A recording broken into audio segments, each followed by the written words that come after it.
Are you ready to leave your toxic, thankless corporate job? I know I was, and if you're a woman over 45 in corporate, I bet you are too. Just imagine no more meetings that could have been emails, no more emails that never, ever stop. And most importantly, your sanity and your happiness restored. I have been in your shoes. You desperately want out, but you don't know how. You need a plan, not the vague fantasy version, the real version, the holy crap, this is happening version. So stay with me because I'm gonna show you exactly what mine looked like. Everything from brainstorming what's next, all the way to what I said word for word to my boss when I gave notice. And there's one move I made toward the end of this process that I almost didn't make. It felt almost, too bold, and it was almost a little too awkward to even ask, but it wound up being the smartest move I made. And by the end, someday will feel a lot more like very soon. Hello, I am Tess. Quitting my corporate job at 54 was one of the best decisions I ever made. The last year of my corporate job, my nervous system was fried. I remember every email made me irrationally angry, and every meeting made me feel like I was just seconds from snapping. I was exhausted, but I couldn't sleep, and I was technically successful, but miserable. Today, I work wherever I want, for whomever I want, on my terms. And this is the exact plan that got me here.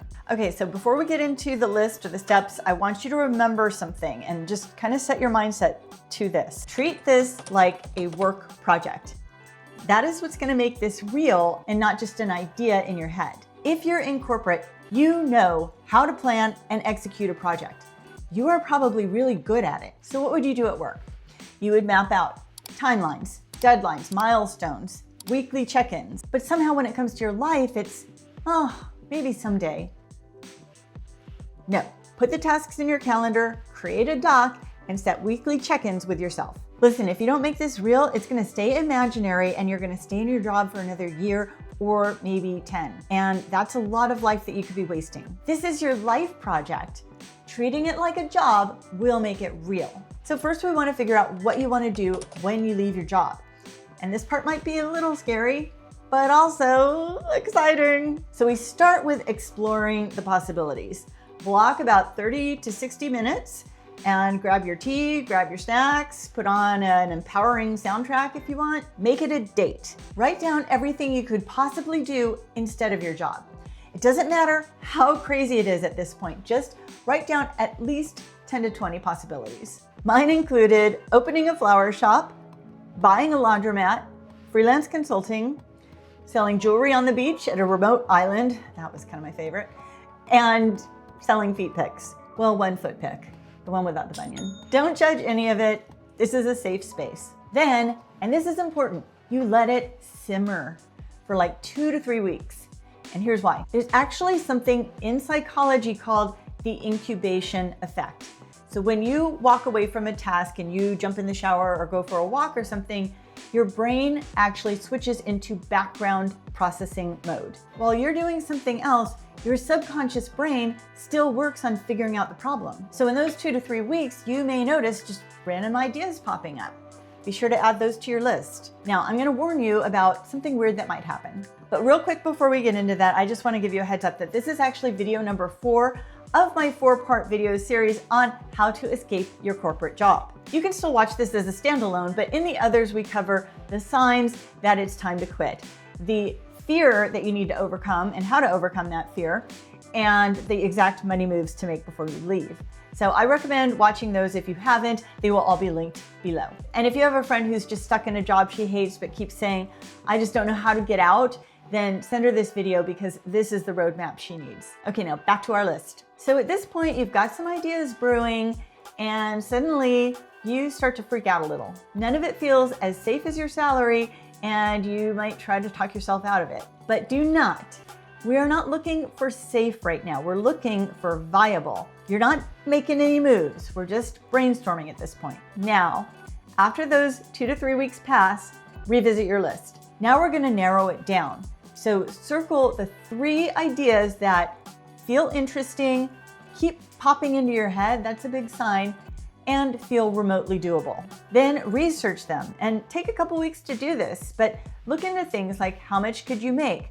What do you need to get started? What would your day-to-day life look like? And then here's the big one. Would you enjoy it? Because leaving one job you hate to go build another job you hate? No, we're not doing that. Now comes the uncomfortable part, but you're a bad mamma jamma, so you got this. After you've done your research, you choose one.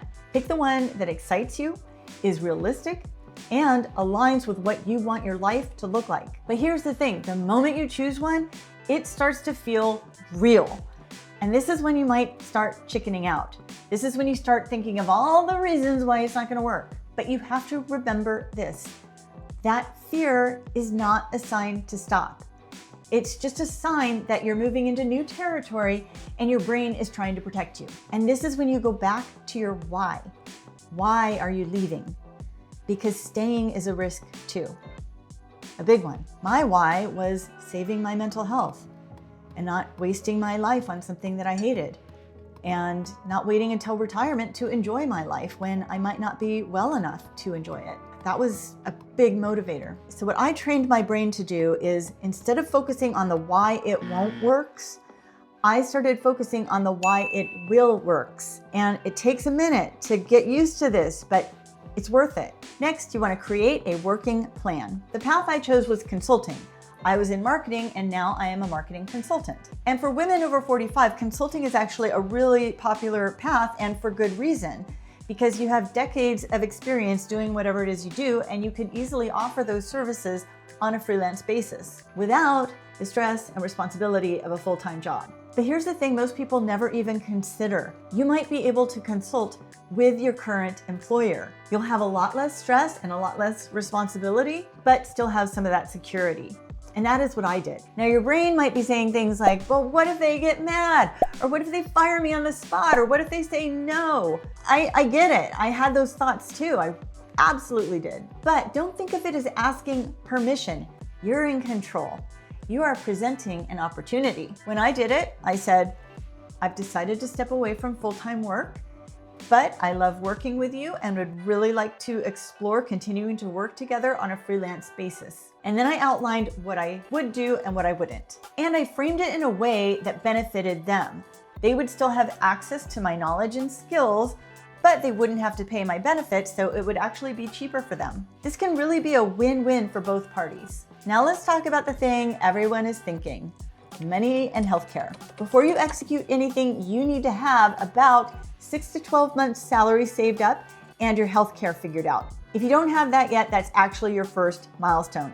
Don't quit without building your runway. And I'm not going to go into detail about that now because I already covered all of that in the third video in this series, which is the exact money moves I made before I left my corporate job. So if you haven't watched that, be sure to do so. It will be linked below. So once your plan is viable and your runway is built, set your quit date. Put it in your calendar. Maybe put it on a sticky note and stick it to your computer so you would see it every day. I did that, and that was actually a nice little reminder every single day. And then tell someone, because accountability changes your behavior, keeps you honest. Then schedule a meeting with your boss about a week or two before and write down what you're going to say and rehearse it out loud. Yes, it will feel terrifying.